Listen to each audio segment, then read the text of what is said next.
अरबपति हैं तो मैं खाकपति हूँ। और जब कुटुम्बा विधानसभा के लोग मेरे तरफ से चुनाव लड़ते हैं तो खरबपति को खाक में मिलाते तन को देर नहीं लगता। वचन देते हैं, वर्ड देते हैं, उसको निभाते हैं। इसलिए मैं जब टिकट मिल रहा था तो माननीय नीतीश कुमार को मैं वचन दिया था कि मैं आपके साथ रहूँगा।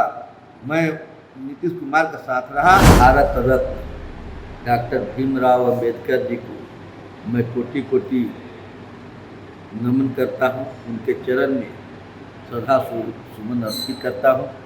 और आज मैं पूरा देशवासी को आप लोग के माध्यम से संदेश देना चाहते हैं कि और उन लोग के धन्यवाद भी देना चाहते हैं कि बाबा साहेब एक मनुष्य नहीं, एक बहुत बड़ा देवतुल्य महान हम लोग के हृदय सम्राट बन गए। और बाबा साहेब ने कभी भी ईर्षा द्वेष और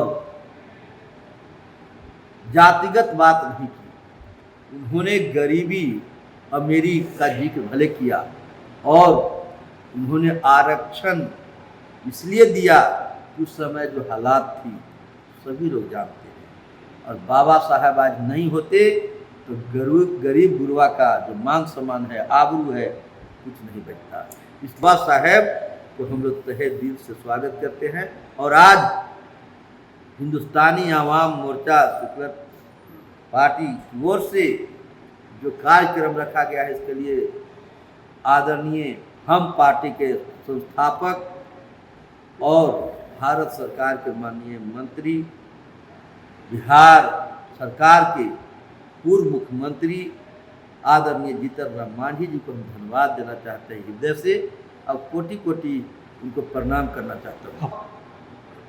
आदरणीय डॉक्टर संतोष सुमन जी जो राष्ट्रीय अध्यक्ष है, बिहार के लगातार मंत्री रहे हैं, मैं उनका सूझबूझ और उनका सौम्य विचार, शालीनता, जितना भी डॉक्टर संतोष सुमन जी को वर्णन किया जाए कम होगा। उनको भी मैं आज बधाई देना चाहते हैं, धन्यवाद देना चाहते हैं। और आप लोग के माध्यम से हिंदुस्तानी आवाम मोर्चा सभी सेकुलर पार्टी के लोगों को, चाहे राष्ट्रीय कार्यकारिणी में हो या प्रदेश कार्यकारिणी में हो, सभी लोगों को मैं हार्दिक स्वागत अभिनंदन करना चाहता हूँ आप लोग के माध्यम से।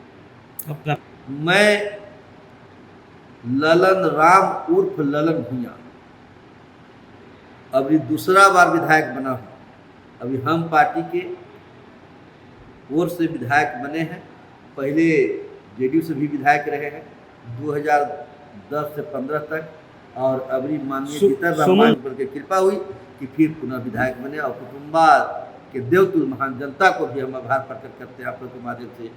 और औरंगाबाद वासी, बिहार वासी, पूरा देशवासियों को आभार प्रकट करते हैं कि हम जब चुनाव लड़ रहे थे तो गिरी का चुनाव हो रहा था। एक तरफ से धन बल और एक तरफ से जन बल की लड़ाई थी, एक तरफ से खरबपति, एक तरफ से खाकपति की लड़ाई चल रही थी। जो मीडिया हमसे पूछता था, करते थे मीडिया के साथी कि भाई आप खरबपति से चुनाव सामना है आपका, कैसे चुनाव जीतेंगे? तो हमने जवाब दिया था कि अगर वो खरबपति हैं तो मैं खाकपति हूँ। और जब कुटुम्बा विधानसभा के लोग मेरे तरफ से चुनाव लड़ते हैं तो खरबपति को खाक में मिलाते तन को देर नहीं लगता है। सर सुमन जी बैठे हुए, डॉक्टर संतोष सुमन जी और आदरणीय जीतन राम मांझी। जीतन राम मांझी जी को मैं 90 से उनके नज़दीक रहा हूँ और हमको आदरणीय जीतन राम मांझी जी बेटा समान मानते हैं बहुत पहले से। और बीच में हम उनके साथ किसी कारणवश नहीं गए थे तो बीच में कुछ गड़बड़ हुई थी, हम स्वीकारते हैं। और गड़बड़ होने के कारण था कि मैं कर्तव्यनिष्ठ हूँ। आदरणीय नीतीश कुमार जी का पार्टी से मैं विधायक बना, उनकी कृपा से विधायक बना, तो मेरा फर्ज था, मैं अपना गार्जियन को उस समय ठुकरा दिया। अपना आदरणीय नेता आज जीतन राम मांझी जी हैं, उनको मैं बात नहीं माना, इसलिए कि मैं हमारा समाज मुसहर समाज, भुइयां समाज कर्तव्यनिष्ठ है। भले हम लोग गरीब हैं, लेकिन हम लोग चोर कहलाना पसंद नहीं करते हैं। हम लोग आज भी ईमानदारी का खून हम लोग के शरीर में बहता है। अब जिसको कमेंटमेंट करते हैं, जिसको वचन देते हैं, वर्ड देते हैं, उसको निभाते हैं। इसलिए मैंने जब टिकट मिल रहा था तो माननीय नीतीश कुमार को मैं वचन दिया था कि मैं आपके साथ रहूँगा। मैं नीतीश कुमार का साथ रहा। आज उस समय मांझी जी को साथ में नहीं गया। मैंने उनसे कहा कि हम जिस खून में पले बढ़े हैं, आप भी कहते हैं, आदरणीय मांझी जी भी कहते हैं कि हम लोग के पास केवल हमारे पास ताकत और क्षमता है कि हम लोग जो बोलते हैं करते हैं। अगर यही हमारे पास कोई धन नहीं है, अगर हम जुबान से फिसल जाएंगे तो आने वाला पीढ़ी हमारे समाज पर कोई विश्वास नहीं करेगा। इसलिए मैं नीतीश कुमार के साथ मुस्तैदी से रहा और उस पर स्वीकार किया। आदरणीय हमारे नेता डॉक्टर संतोष सुमन जी भी और डॉक्टर आदरणीय मांझी सर कि नहीं ठीक, आप अपना रोल ठीक निभाए हैं। इसलिए अबरी कहे कि नहीं अबरी आपका चुनाव लड़ाएंगे, और उन्होंने चुनाव टिकट दिया और कुटुंबा के महान देवतुल्य जनता ने चुनाव जिताया।